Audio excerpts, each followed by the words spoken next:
اس میں جو کچھ لکھا ہے پتھر کی لکیر ہے. کہا یہ جا رہا ہے کہ علم دنیا بننے سے پہلے تھا، کب کا علم ہے پتہ نہیں.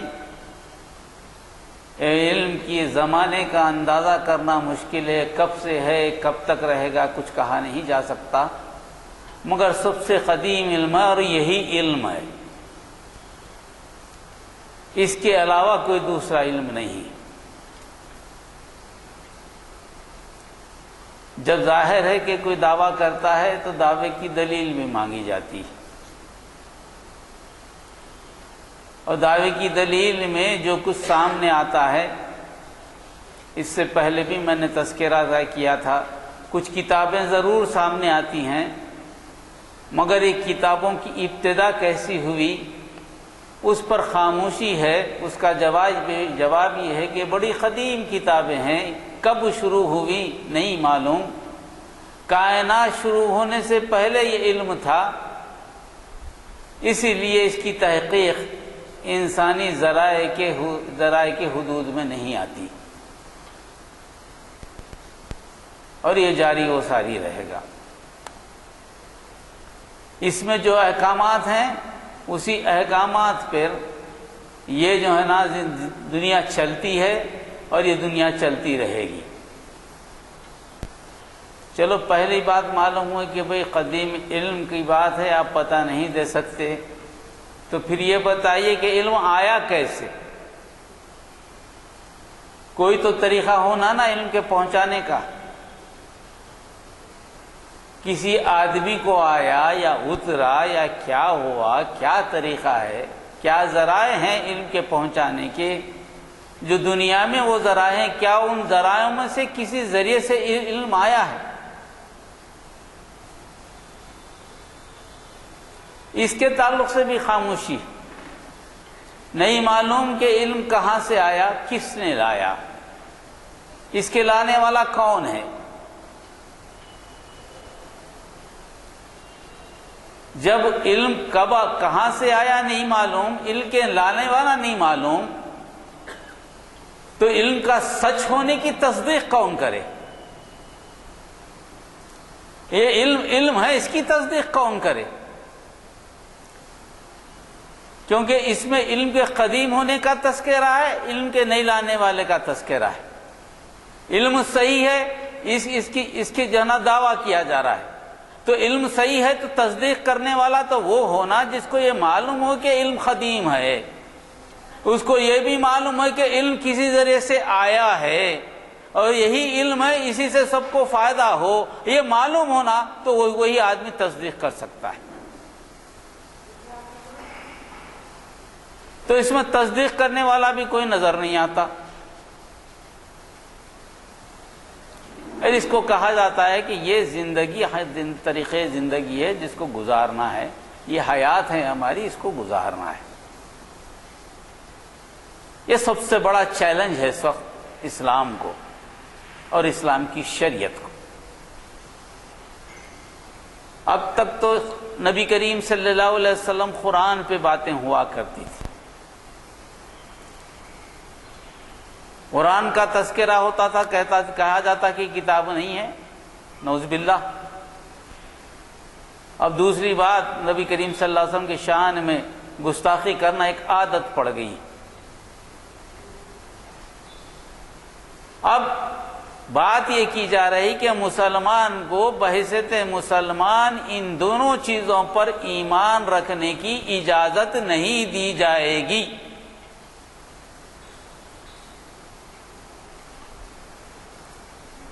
اگر آپ اسلامی شریعت پر چلنا چاہتے ہیں تو آپ گھر میں چلیں، چار دیواری میں چلیں. جب لوگوں کے درمیان رہیں گے تو آپ ہمارے مذہب پر چلیں، ہمارے طریقے پہ چلیں. شادی بیاہ کریں تو ہمارے طریقے سے کریں، میت کو اٹھانا ہے تو ہمارے طریقے سے اٹھائیں. ہر رسم و رواج میں ہمارا طریقہ چلے، جہاں پر اجتماع ہوتا ہو، جہاں پر لوگ جمع ہوتے ہیں. آپ کا مذہب، آپ کا عقیدہ، اس پر چلنے کی گنجائش ہے، مگر مشروط. وہ یہ کہ آپ اپنے گھر میں چلیں، دوسروں تک اس کو نہ پہنچائیں، نہ تبلیغ کریں، نہ کچھ کریں۔ گھر کے اندر محدود کرنے کے لیے جو کوششیں ہو رہی ہیں، اس کا سب سے بڑا اثر کس پہ پڑے گا؟ عبادات پہ پڑے گا۔ اس پہ سب سے بڑا اثر کس پر پڑے گا؟ مساجد پہ پڑے گا، مرکز اسلام پہ پڑے گا۔ یعنی اللہ کی حقوق کی ادائیگی میں رکاوٹ کا بننا، یہ بات پیدا ہوگی۔ جب اللہ کا حق ادا کرنے سے روک دیا جائے، اللہ کا خوف ہی ختم ہو جائے، ہم بھی اس معاملے میں تھوڑی مصلحتوں سے کام کریں، یہ سمجھیں کہ بھائی جھگڑا کیا کرنا ہے، مصیبتیں کیا مول لینا ہے، ٹھیک ہے بھائی جھگڑے سے بچیں، گھر تک اپنے آپ کو محدود کریں، کم از کم اس کی تو اجازت ہے۔ اگر یہ طریقے زندگی کو اختیار کرنے کے لیے مجبور کیا جا رہا ہے، مختلف افراد سے، مختلف تنظیموں سے، جس کی سرپرستی اقتدار کر رہا ہے، یہ ماحول میں اب ہے۔ اسی لیے مختلف مذاہب اور شریعت کے جو مختلف پہلو ہیں اس پر بات کریں گے۔ اسلام کیا ہے؟ مسلمان کہلانا کیا کہا جاتا ہے؟ مسلمان کسے کہتے ہیں؟ سب سے بنیادی بات کہ مسلمان کبھی تنہا نہیں ہوتا، نہ کبھی اقلیت میں ہوتا۔ جب وہ اللہ کی طرف رجوع ہو گیا، لا الہ الا اللہ محمد رسول اللہ کہہ دیا، تو وہ اکثریت میں آ گیا، تاکہ تعدادی اعتبار سے وہ اکیلا ہی کیوں نہ ہو۔ یہ پیغام ابتدا ہی سے دیا گیا ہے۔ پیغمبر وقت اپنے زمانے کے سب سے صالح ترین انسان، اپنے معاشرے میں نیک سمجھے جانے والے، پیغمبر کا اعلان کرنے سے پہلے ان کے معاشرے میں بڑی عزت و اکرام، ہر آدمی ان کی طرف محبت سے دیکھتا تھا، چاہے کوئی پیغمبر ہو۔ ایک مقام و مرتبہ رکھنے والے جب یہ پیغام لے کر آگے بڑھے تو وہ اکیلے ہو گئے معاشرے میں۔ سورہ شورى کی آیات ہیں جس میں نوح علیہ السلام، ہود علیہ السلام، صالح علیہ السلام، لوط علیہ السلام، شعیب علیہ السلام، یہ پانچوں انبیاء کا تذکرہ، اس کے بعد موسیٰ علیہ السلام کا بھی تذکرہ ہے۔ پانچوں کا پیغام بھی ایک ہی انہی آیتوں کے تذکرے سے کیا گیا ہے۔ نوح علیہ السلام نے کیا پیغام دیا، ہود علیہ السلام نے کیا پیغام دیا، صالح علیہ السلام نے کیا پیغام دیا، لوط علیہ السلام نے کیا پیغام دیا، اور شعیب علیہ السلام نے کیا پیغام دیا، وہی آیتیں دہرائی گئی ہیں سورہ میں،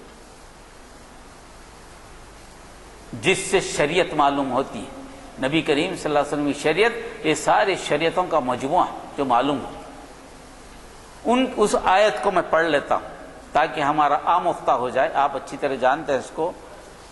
وَإِذْ قَالَ لَهُمْ أَخُوهُمْ نُوحٌ أَلَا تَتَّقُونَ إِنِّي لَكُمْ رَسُولٌ أَمِينٌ فَاتَّقُوا اللَّهَ وَأَطِيعُونِ وَمَا أَسْأَلُكُمْ عَلَيْهِ مِنْ أَجْرٍ إِنْ أَجْرِيَ إِلَّا عَلَى رَبِّ الْعَالَمِينَ۔ یہی آیت ہود علیہ السلام کے ساتھ آئی، اخوہم ہود پر، یہی آیت اخوہم صالح پر، یہی آیت لوط علیہ السلام، یہ آیت شعیب علیہ السلام کے ساتھ آئی۔ اس آیت میں سب سے پہلے الا تتقون، کیا تم نہیں ڈرتے؟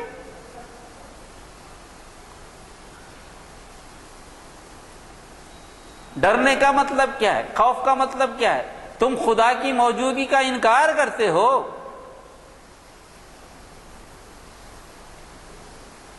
تم ایسے کیسے ہو گئے؟ ذری سی قوت تمہیں مل گئی اور تم نے خدا کو بھلا دیا۔ تمہارا وجود، تمہاری قوت تو سب خدا کی دی ہوئی ہے، خدا کی عطا کردہ ہے۔ تمہارا ہر عمل خدا کے حکم سے ہے۔ اس خدا کو جس نے تمہیں پیدا کیا، تمہیں جسم دیا، آزادی ہے، جو اللہ کے حکم سے چلتے ہیں، تمہارے قابو میں نہیں ہیں۔ ہر عضو جو ذمہ داری دیا وہی ادا کر رہا ہے، تمہارے طرح سے نہیں چلتا، تمہارے اختیار میں نہیں ہے وہ۔ تمہاری پیدائش بھی ایک اصول کے تحت ہے۔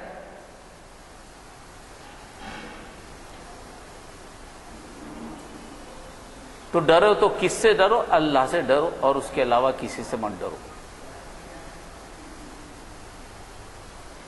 یعنی ڈرنا کس سے؟ ایک سے۔ اس کے علاوہ دوسرے مذاہب آ جائیں کہ اس کے علاوہ دوسرے سے ڈرو، دوسروں کو خدا بنا لو، مخلوق کو خدا بنا لو، کسی جانور کو خدا بنا لو، کسی چوہے کو خدا بنا لو، کسی سانپ کو خدا بنا لو۔ یہ سارے مخلوق جو تمہیں ایذا پہنچاتی ہیں، جس سے تم ڈرتے ہو، تمہیں نقصان پہنچا سکتی ہیں۔ اگر بپھر جائے تو سینگ لگا دے، ختم ہو جائیں تم۔ کیا خدا مار دیتا بھی ایسی؟ زخمی بھی کر دیتا ہے لوگوں کو؟ یہ ساری چیزیں جو ہے جن کو خدا تم بنائے ہو، یہ ساری کی ساری اللہ کی پیدا کردہ ہیں، اللہ نے اسے پیدا کیا۔ یہ کسی چیز کو پیدا نہیں کر سکتے، یہ خود مجبور ہیں کہ اللہ انہیں پیدا کرے، یہ کسی چیز کو پیدا نہیں کر سکتے۔ بعض وقت بڑا تعجب ہوتا ہے، جس جانور کو خدا کہا جاتا ہے، جن جانور کو کہا جاتا ہے کہ بہرحال ہماری ماتا ہے، اس کے 5 گن ہیں، دودھ دیتی ہے، دہی دیتی ہے، مسکا دیتی ہے، شراب پیشاب دیتی ہے، اور ہمارے گوبر بھی دیتی ہے، اس سے ہم فائدہ اٹھاتے ہیں۔ تعجب ہوتا ہے، عقل حیران ہو جاتی۔ جس طریقے زندگی کو اپنایا گیا اس پہ عقل حیران ہو جاتی ہے۔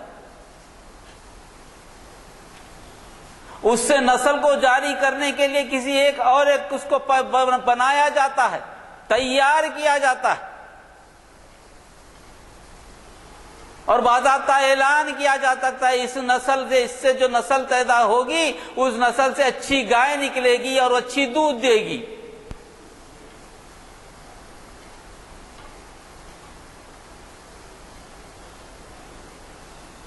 کیا تصور ہے خدا کا؟ پیدا ہوئی سو چیز وہ خدا جس نے پیدا کیا، اس کا کوئی تذکرہ نہیں۔ اس کو اللہ کے راستے اس کو ذبح مت کرو، اس کو ذبح کر سکتے ہو۔ ہر زمانے میں مرد کو فوقیت حاصل ہوئی ہے نا، نر کو۔ یہی کہا ہے کہ نر مادے سے الگ ہوتا ہے، نر کا معاملہ الگ ہے۔ اس کو بڑے اچھے انداز میں قرآن نے فرمایا۔ قرآن نے کہا، جب حضرت مریم علیہ السلام کی والدہ محترمہ نے منت مانگی تھی کہ میں اگر مجھے لڑکا ہو جائے تو میں تمہیں اللہ کے راستے میں چھوڑ دوں گی۔ اللہ کی مرضی تھی، مریم علیہ السلام پیدا ہوئے۔ والدہ محترم نے بڑی عاجزی سے کہا کہ اللہ تعالیٰ میں نے تو منت مانگی تھی کہ آپ کے حضور میں، آپ کی خدمت میں اس کو پیش کروں۔ میں چاہ رہی تھی کہ لڑکا ہو جائے، مگر آپ نے لڑکی دی ہے، اور آپ اچھی طرح جانتے ہیں کہ لڑکی لڑکے کے برابر نہیں ہوتی۔